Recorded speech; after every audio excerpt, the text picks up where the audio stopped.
What up? Welcome back to I Sent Out a Tweet. I Sent Out a Tweet, the game show where I sent out tweets. I asked you guys what your most embarrassing story was. These are some of them. This was kind of a contest to see who would win my merch. So at the end of this video, we're gonna pick a winner. So let's make like a kangaroo and let's read some of these shit. This one says, okay, get this. I was in elementary school and I had a really big crush on this kid named Cameron.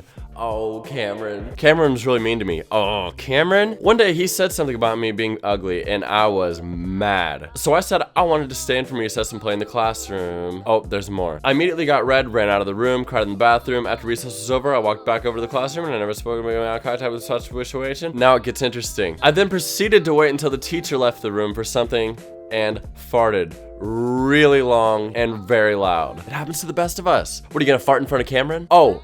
On his desk. You farted both long and loud on his desk. That's something. As I looked up, I saw the teacher standing there like she'd just seen a three-headed ghost. I think seeing a child fart long and loud on another student's desk could be a little bit scarier than a three-headed ghost. Three-headed ghosts don't smell like farts. But she follows up with, after I watched Cameron put his head down, I laughed hysterically and lied about what I was laughing at. Now that I think about it, Cameron was out for like 2 weeks, about 3 days after I did that. LMAO! Did I give him pink eye? Probably. Amazing story.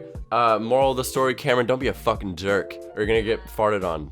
Pussy. When I was like 12, I was staying at my uncle's mom's house. We were there for a week or two and I was sick. One morning I woke up thinking I had to fart and ended up pooping my pants. Instead of throwing the underwear away, I hid them behind a couch. Still haven't told anyone.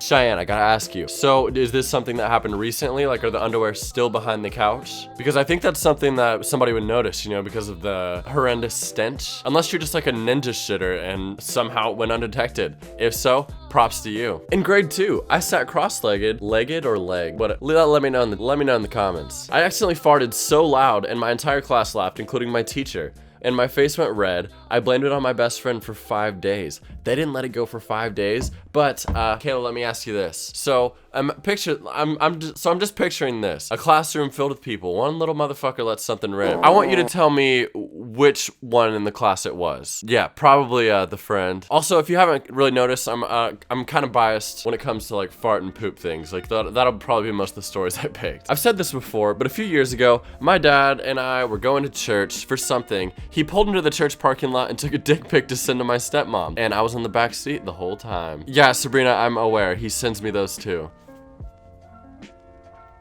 One time in 7th grade, I was on a haunted corn maze, and we got into the maze and we started getting chased by a clown with a chainsaw, and one of my friends fell into the corn. I fell on top of her, and the clown got in my face, and I legit shit my pants on top of my friend. I feel like it's understandable. I feel like if there's a time to shit your pants, it's definitely when you're being chased with a chainsaw by a killer clown in a cornfield. But I guess you could have like waited to do it until you weren't like butt to face with your friend on the ground, but either way, I respect that. I didn't know what necrophilia was, so I googled it, and a few hours later, someone asked to borrow my phone and looked something up, and he asked why I was looking up necrophilia in a voice loud enough for everyone in the room to hear, and I've never lived it down. Why were you looking up necrophilia, huh? You never specified that. Oh, I mean, you did, but still. Why do you want to know what it means so bad, Jessica? But that's like the worst, when people ask to borrow your phone, and you don't know what they're about to see. You know, we Google some weird shit sometimes. Sometimes like a WikiHow article for necrophilia. Like, I mean, that's what incognito's for, right? When I was in 9th grade, I spent the night at my friend's house, and I had a fat crush on her brother. And when I was sleeping, I peed myself because I drank a gallon of water. Let's call him Frank. Frank woke me up, and when I got up, he saw the bed had a fat wet spot. He looked at me and I just started crying. I realized what I did, and he gave me a weird look and then walked away and never spoke to me again.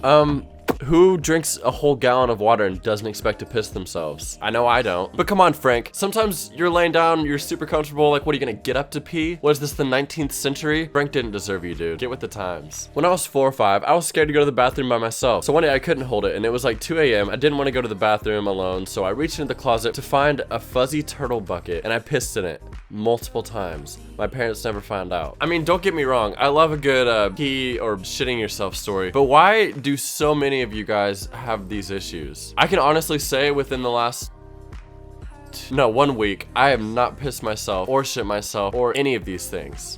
This story is from Cumshot. I walked into business class not expecting my teacher to be there. I was with my friend and it was break. As soon as I walked in, I said, I'll call Mr. whatever the fuck daddy though. He was sitting at his fucking desk.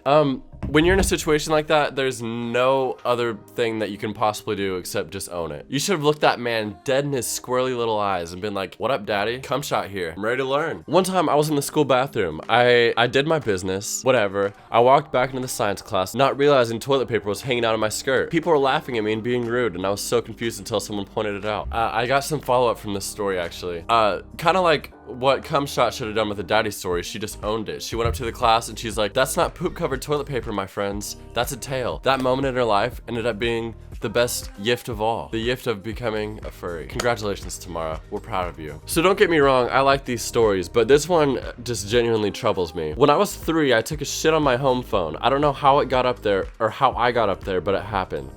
Yeah. I was once at my ex-boyfriend's house and we were doing nasty. Don't think I didn't notice that you said boyfriend, not husband, so I already don't approve of this. His dog stole my underwear, the true hero of this story, and put it in the middle of the living room, and then his mom came home and found them. I hid in his room for the rest of the day.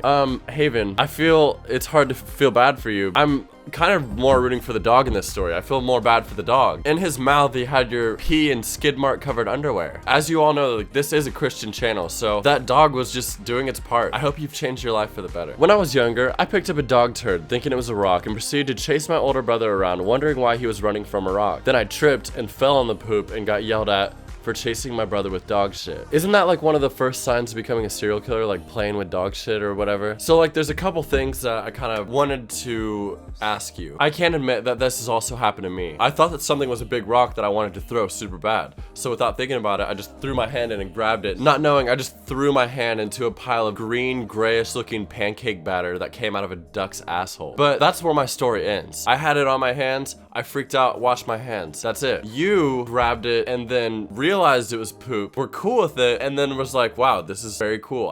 I want to show my brother aggressively. Not only that, but you tripped and your first instinct was the hand that has poop in it should go like over my face to break the fall. I guess it was probably softer than the ground, but I just hope that there's like a picture of you out there crying with your poop colored milk mustache that it left on your face. All right, I think we can fit in about 2 more. So once I was sending my friend sexual memes to be funny, and I accidentally sent this one to my dad. Like, what did he respond though? One time when I was 9, I wanted to see if I could call Justin Bieber because he had his phone number on the back of one of his CDs. Sounds like something Justin Bieber would do. And somehow I ended up dialing 911 and calling the freaking cops, and they actually showed up. How?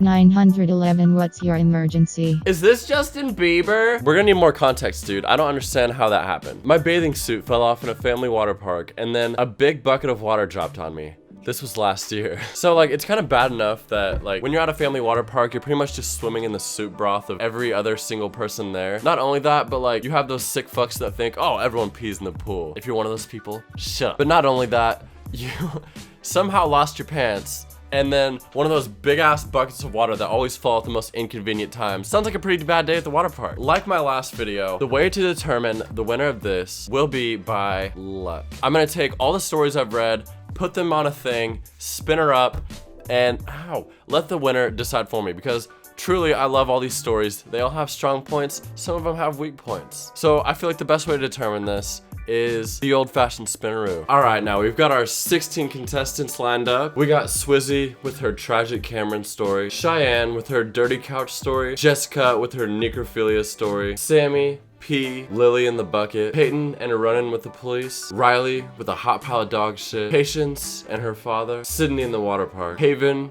and the dirty dog mouth, Abby and her poor home phone, Tamara the furry, Kayla and her poor friend, Sabrina's dad's pictures, Lexi in the corn maze, and finally Shannon and her dad of a teacher. Let's give it a spin.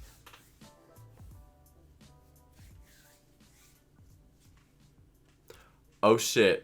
Looks like Jess is our winner today. So Jessica, you won the merch.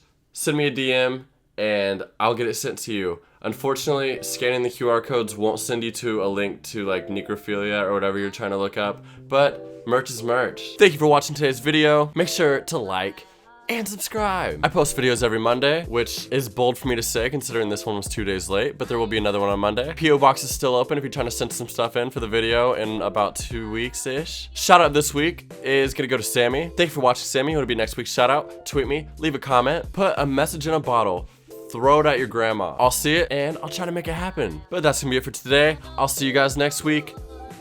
Peace.